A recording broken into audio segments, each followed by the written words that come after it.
अस्सलाम वालेकुम वरहमतुल्लाहि वबरकातुहू। नाज़रीन, आपका इस्तकबाल है अनफिल्टर्ड बात के इस एपिसोड में। अनफिल्टर्ड बात जो है भटकल में इस वक्त पॉडकास्ट चैनल ओपन की हुई है, जहां पर बहुत सारे टॉपिक्स पर डिस्कशंस होंगे, बहुत सारी टॉपिक्स कवर की जाएंगी और पब्लिक को बताया जाएगा कि कौन सी बातें हैं जो आप तक पहुंचानी चाहिए और उसके क्या सॉल्यूशंस हो सकते हैं, प्रॉब्लम्स को राइज किया जाएगा। तो ये पूरे कुल मिला करके ये एक तवील मंसूबा है, इसके लिए वक्त लगेगा, बहुत सारी टॉपिक्स हमें कवर करनी है, बहुत सारे स्पीकर्स हमारे पास हैं। तो इंशाल्लाह हम कवर करने की कोशिश करेंगे और आप तक हम लोग जो है इंशाल्लाह उसको पहुंचाने की ज़रूर कोशिश करेंगे। तो इस वक्त हम एक अहम मौजू को लेकर जो हमने समझा कि आप तक पहुंचाना है, सबसे पहले वो है student activism, student leadership, youth leadership किस तरह से बिल्डअप किया जा सकता है और भटकल की इस वक्त क्या सूरत हाल है। इस पर हम लोग कोशिश करेंगे कि छोटे से वक्फे में ही बहुत उम्दा बातें आपके सामने हम लोग पेश करेंगे। कोई एक बड़ी अहम टॉपिक है, इस पर 1.5 घंटा 2 घंटा बल्कि मैं इससे बढ़कर कहूँ तो इस पर वर्कशॉप्स किए जाते हैं और इसको कवर करने के लिए बहुत सारे वर्कशॉप्स मुनाकिद किए जाते हैं। हम लोग कोशिश करेंगे कि कम वक्फे में जो है आप तक जो है बातें पहुँचाई जाए। इस वक्त हमारे साथ भटकल की एक मशहूर शख्सियत हम कह सकते हैं और एक यूथ लीडर भटकल में जाने मानी शख्सियत है, और इससे पहले वो एनआरसी और सीए के दौरान उभर कर सामने आए। उससे पहले भी सोशल काम में बहुत एक्टिव रहे हैं और मेरी मुराद इस वक्त मिसबाहुल हक साहब है, जो कि जालीपटन पंचायत के इस वक्त मौजूदा काउंसिलर हैं और फर्स्ट टाइम वो काउंसिलर बने हैं और बहुत इनका अपना काम करने का एक अंदाज है जो जिसके लिए वो मशहूर है। इस वक्त वो सेक्रेटरी, रोटरी क्लब के सेक्रेटरी भी हैं भटकल के।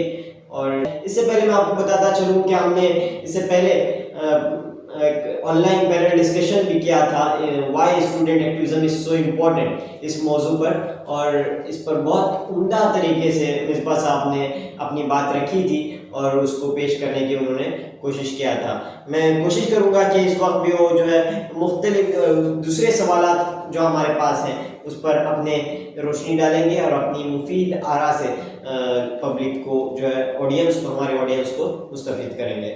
मैं सबसे पहले मिसबा साहब आपका वेलकम करता हूँ अनफिल्टर्ड बात के आप पहले पॉडकास्ट में, और उम्मीद करता हूँ कि आप इस टॉपिक को लेकर बातचीत करेंगे।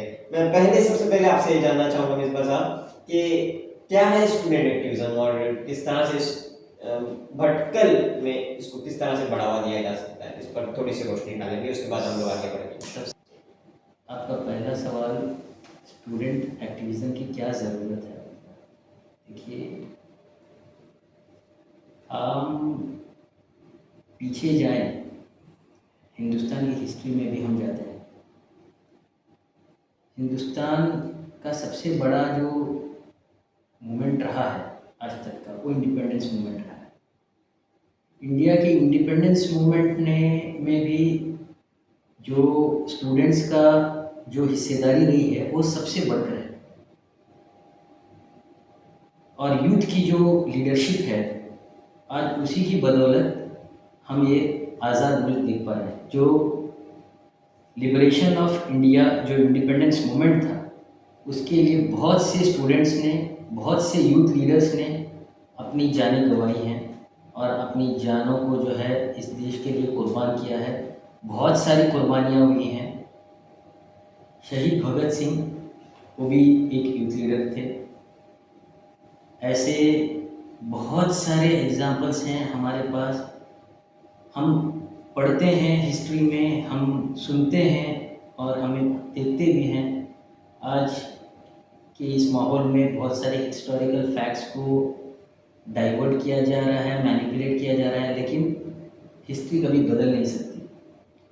हिस्ट्री में इवन मुसलमानों का और जितने यूनिवर्सिटीज़ हैं, जितनी माइनॉरिटी यूनिवर्सिटीज़ हैं, उन यूनिवर्सिटीज़ का भी बहुत बड़ी हिस्सेदारी रही है।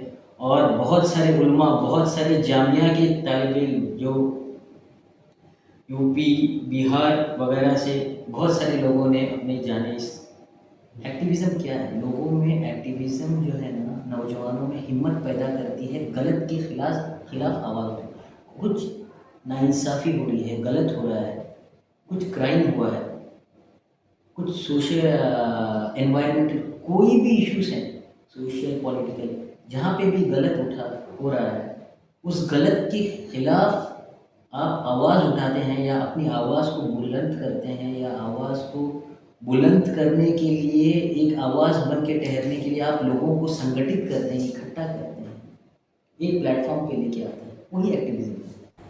इसको भटकल में किस तरह से आप देखते हैं? इस पर थोड़ा सा रोशनी डालेंगे तो अच्छा था। आप बहुत ज़्यादा एक्टिव हैं इस वक्त। देखिए, भटकल में स्टूडेंट एक्टिविज़्म है, ऐसा नहीं है कि स्टूडेंट एक्टिविज़्म नहीं है, बस उनको राइट डायरेक्शन और ओरिएंटेशन की ज़रूरत है।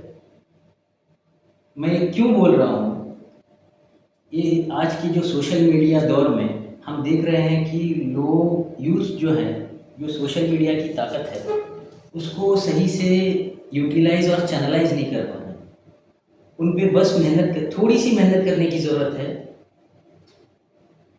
भटकल में एक्टिविज़्म बहुत है, बट वो एक्टिविज़्म आज के दिन जो है सोशल मीडिया इन्फ्लुएंसर्स बन के रह गए हैं।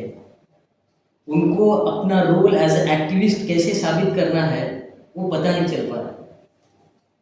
वो ओरिएंटेशन सोशल मीडिया इन्फ्लुएंसर्स, जितने यूट्यूबर्स हैं, जितने लोग कंटेंट बनाते हैं, हम लोग बहुत सारे लोग देखते हैं सोशल मीडिया में आजकल सब बच्चे कंटेंट बना रहे हैं, वो सब एक्टिविस्ट बनते हैं, सब में पोटेंशियल है। वो नहीं हो पा रहा है आपके ख्याल से? ग्राउंड वर्क का देखिए, ग्राउंड वर्क करना किसको करना चाहिए? स्टूडेंट्स की बात कर रहा हूँ। स्टूडेंट्स के लिए ग्राउंड वर्क एक्टिविज्म में लाने के लिए कौन करे, इनके पीछे कौन करे? हमारे जो लीडर्स हैं उनको आना चाहिए, उनको गाइड करना चाहिए, जो हमारे सीनियर्स हैं। कोई भी पैदा होते वक्त अपनी माँ के पेट से एक्टिविज्म सीख के नहीं आता।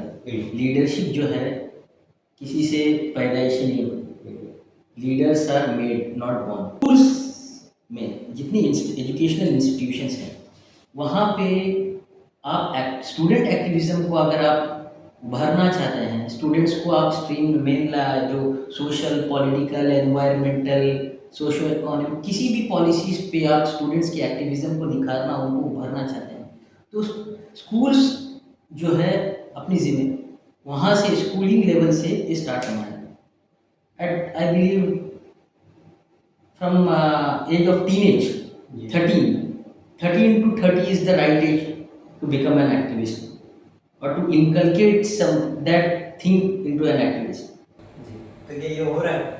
नहीं, ये स्कूल्स में नहीं हो पा रहा है। स्कूल्स के लिए भटकल में जितने इंस्टीट्यूशंस हैं उनके लिए मेरी एडवाइस है वो अपने अपने स्कूल्स में मॉक अप पार्लियामेंट्री डिबेट्स रखें, इश्यूज़ पे बात करें। अब देखिए भटकल में ऐसे बहुत सारे इश्यूज़ हैं नॉन पॉलिटिकल, पहले वो कचरे का मसला होने दो, स्ट्रे डॉग्स का मसला है, there are lot of things where you can, there are lot of potholes, there are environmental issues, garbage issues. ये सब इश्यूज़ को लेके स्टूडेंट्स आज जो हम देखते हैं, बच्चे बहुत सारे रील्स बनाते हैं, बहुत सारी फोटोग्राफीज करते हैं, वाइल्ड लाइफ में जाते हैं, अपना टूर वगैरह के लिए करते हैं, लेकिन ये लोग बस चैनलाइज नहीं कर पाते क्या अपने कंटेंट में किस चीज़ को इंक्लूड करना है। आने वाले दिनों में अगर स्कूल्स, इंस्टीट्यूशंस में there are lot of other institutions including sports centres, including Jamia Islamia, sports centre, मस्जिद, we all, everyone is responsible for inculcating activism in students at right age from 13 to 30. This is the age what I believe. तो हम इस वक्त आप school के बारे में बात कर रहे हैं, तो इससे आगे थोड़ा सा बढ़कर हम लोग आगे बढ़े। तो अक्सर शिकायत, मैंने ये सवाल आपसे पहले भी किया है, ऑन रिकॉर्ड आप आज भी पूछ रहा हूँ कि नौजवान, अक्सर हमारे लीडरान की शिकायत रहती है कि नौजवान हमारी बात नहीं मानते हैं या हमारे पास नहीं आ रहे कोई इश्यूज लेकर। तो ये शिकायत कितने हद तक दुरुस्त है? क्योंकि आप अभी यूथ लीडर से आगे बढ़कर आप अभी बहुत सारे सीनियर लीडरान के साथ भी मिलकर काम कर रहे हैं, तो किस तरह से देखते हैं आप?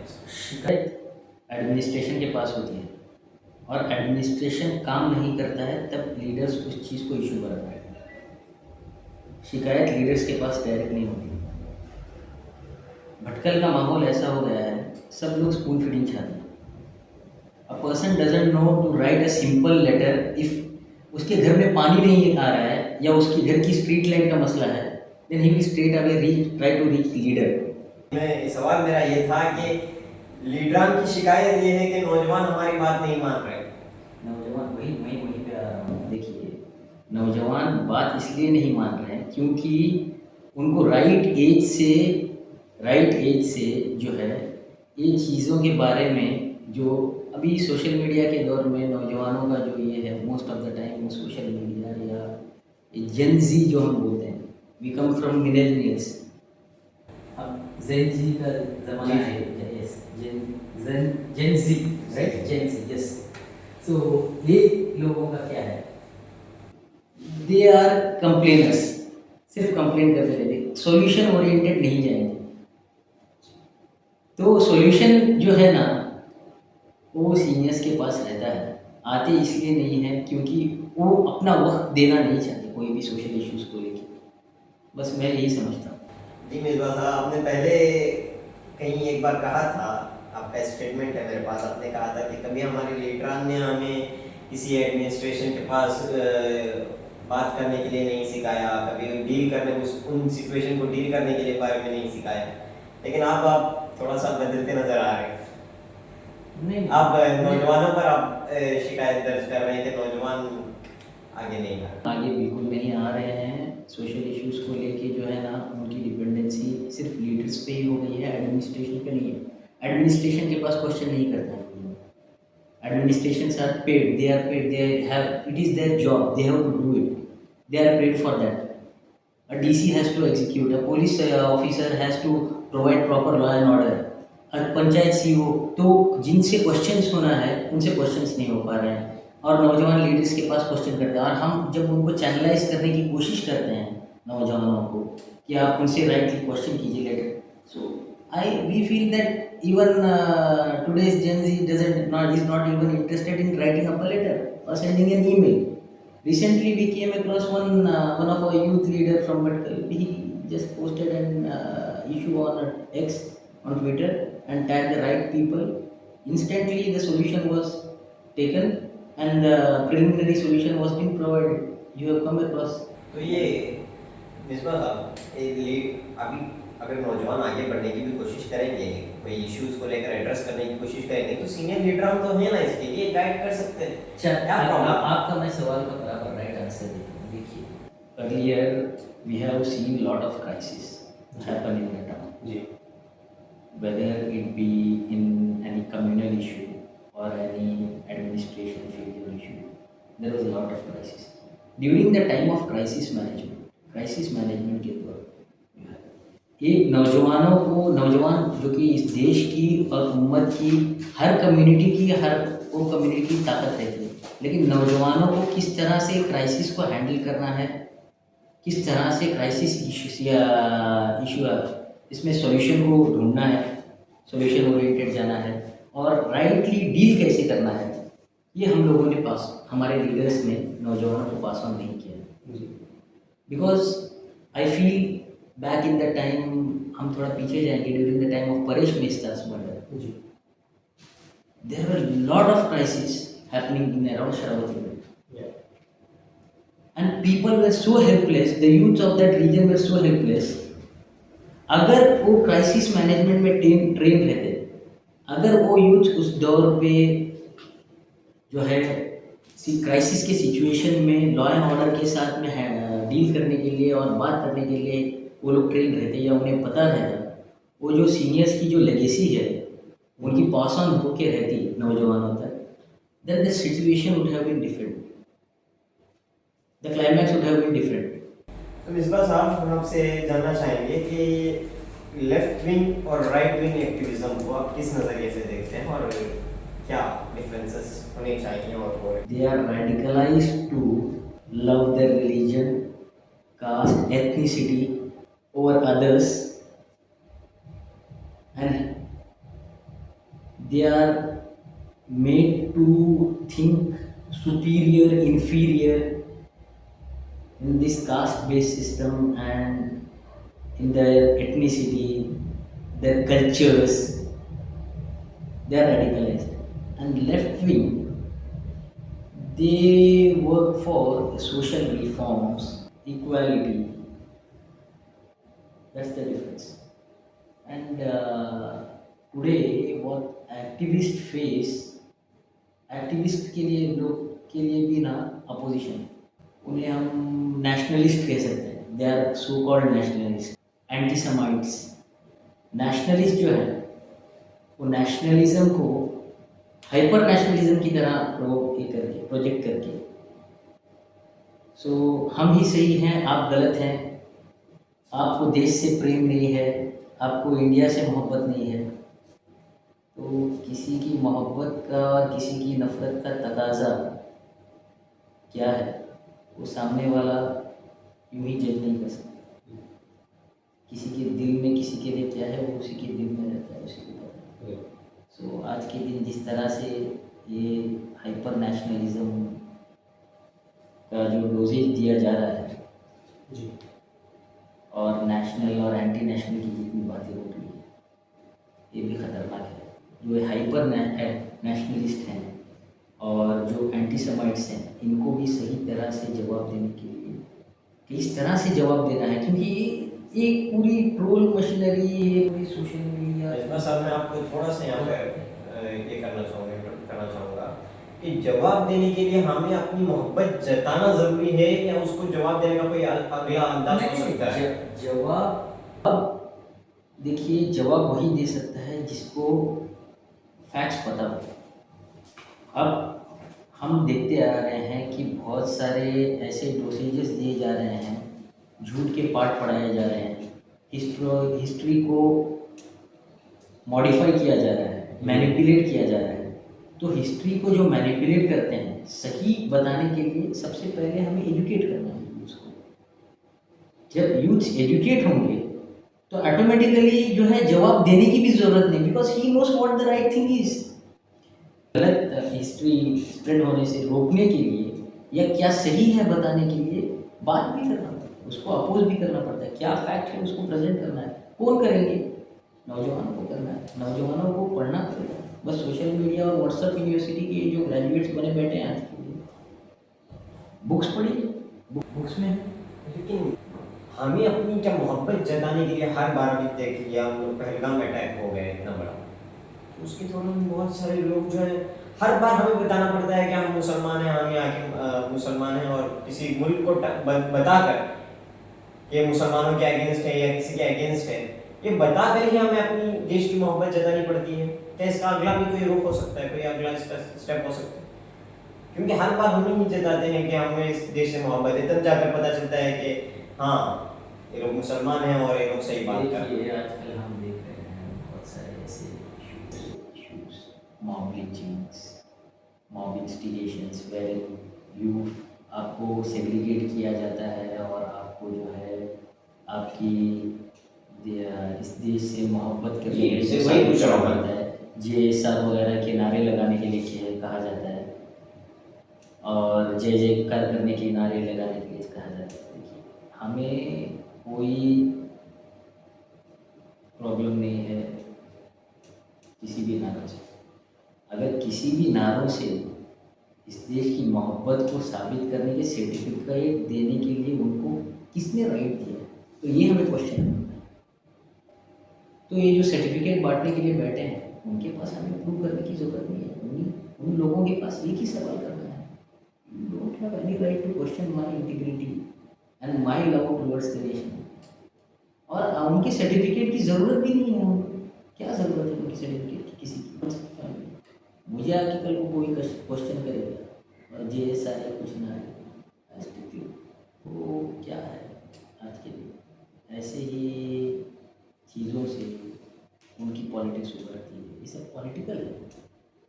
आप देखेंगे आज के दिन में जो इंडिया में we constitute around 15 to 18-20% minorities Muslims, लेकिन बहुत बड़ा जो ये है नॉन मुस्लिम्स रहते हैं. सभी लोग इस तरह नहीं है. 70% Hindu population is very good. They उन्हें पता है. That is why we are living very peacefully. तो मिसबा साहब, आप इस वक्त पॉलिटिक्स में भी एंटर कर चुके हैं, जाती पटल पंचायत के काउंसिलर हैं, तो सोशल के आगे बढ़ने में ज़्यादा आसानी है, क्योंकि आप सोशल वर्क भी ज़्यादा कर चुके हैं, पर सोशल के आगे बढ़ने में आसानी है, पॉलिटिकल के आगे बढ़ने में आसानी आई am not a political person, I am complete non political person.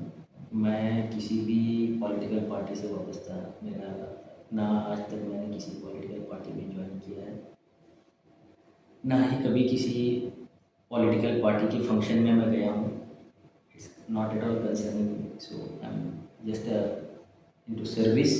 और जिस इंस्टीट्यूशन का मुझे सपोर्ट है वो इंस्टीट्यूशन की सिर्फ खिदमत ही करती है, ना पॉलिटिक्स में। तो लीडरशिप स्किल डेवलप करने के लिए भटकल में तो क्या कर सकते हैं हम लोग, किस तरह से काम कर सकते हैं, मुख्तसर से आप बता दें। इसमें एक सवाल मैं आपको ऐड करता चलूँ, आइडियल के तौर पर हमारे नौजवान किन को आइडियल बना सकते हैं, मरकजी लेवल पर या स्टेट लेवल पर या टाउन में भी? लीडरशिप डेवलप करने के लिए सबसे ज़रूरी फाउंडेशन मैं पहले ही स्टार्ट में ही याद आया है, मैंने आपको बताया कि स्कूलिंग से होना चाहिए। स्कूलिंग में इश्यूज़ को लेके बात करने के लिए सिखाया जाए। Issues schools can come up with their own newspaper, magazines, students में मैगजीन लिखने का, अपने अपने एरिया की इश्यूज़ को हाईलाइट करने के लिए उनको बताया जाए। और स्टूडेंट्स को ना सिर्फ एकेडमिक्स में जो है ना फोकस करते हुए एकेडमिक्स के साथ में एज अ करिकुलम इसको भी इम्पोर्टेंस दीजिए, और इसका भी एक वेटेज रहा तो students must do, not as a extra curricular activity, this is a must do. तो स्कूल्स सबसे ज़रूरी है। मॉक पार्लियामेंट्स कंडक्ट करते हैं स्कूल्स में, उसके साथ साथ जो है इश्यूज़ पे बात होती रहे स्कूल्स में, फॉर और अगेंस्ट दोनों चर्चा होती रहे।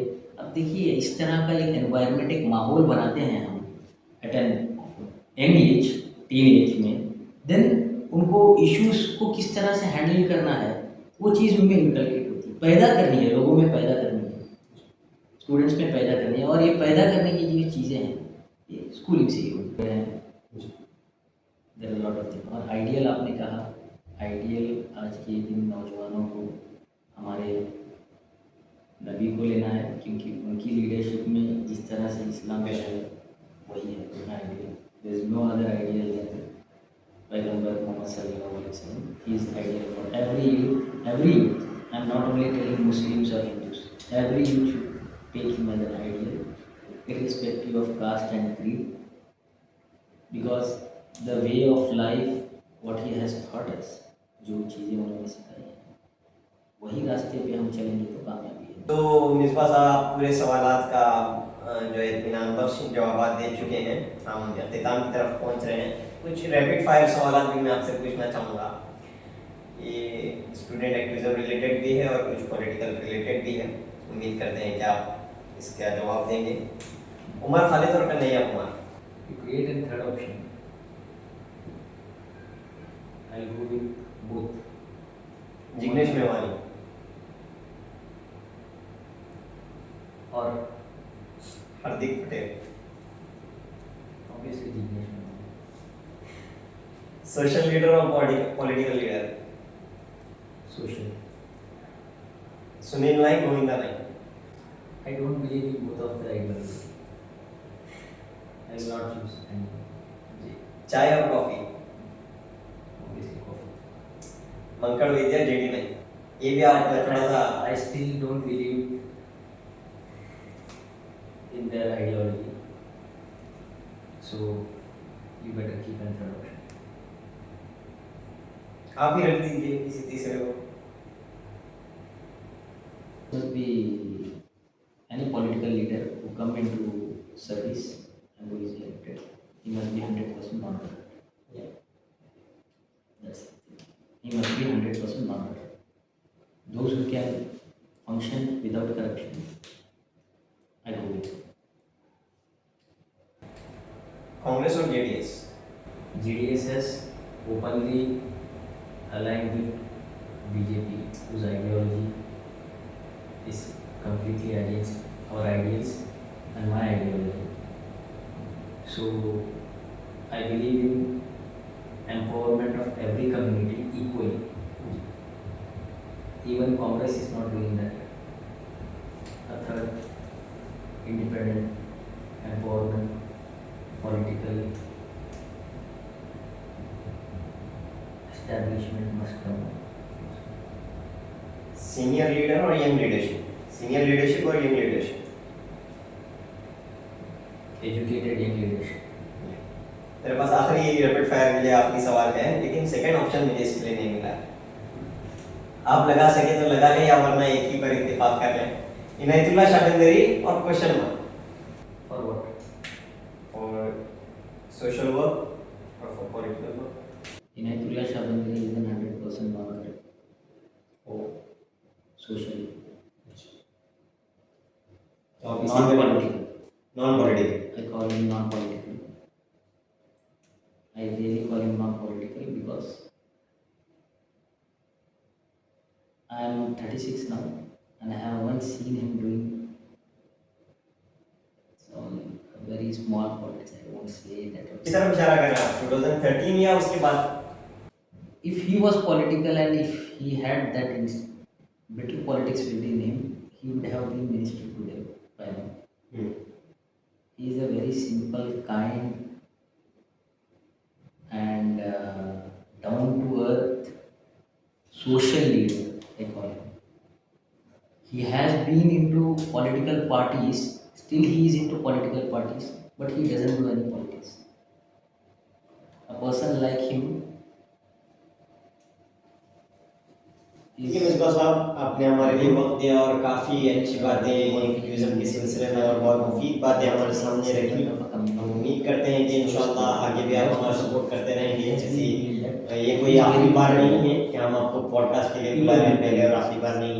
इंशाल्लाह हम उम्मीद करते हैं कि आप आगे भी हमारा सपोर्ट देते रहेंगे और कुछ अपनी मुफीद आरा से हमें मुस्तफ़ीद करते रहेंगे। Thank you for inviting me to this podcast, and this, I believe this is the first show of Yeah. your podcast. I wish all the success for your team and you, and let more such community related issues and agendas be discussed here on this podcast, and information be provided to all the citizens of Kolkata. तो नाजरीन, ये थे हमारे साथ मिसबाहुल हक साहब, जो अपनी मुफीद आरा से और मुफीद बातों से पॉडकास्ट को जो है पॉडकास्ट में अपनी बात रख रहे थे। मैं मशाइख तालिश आपसे इजाज़त चाहता हूँ। फिर मुलाकात होगी कुछ नई वीडियोस और कुछ नई शख्सियत के साथ। तब तक के लिए अल्लाह हाफ़िज़।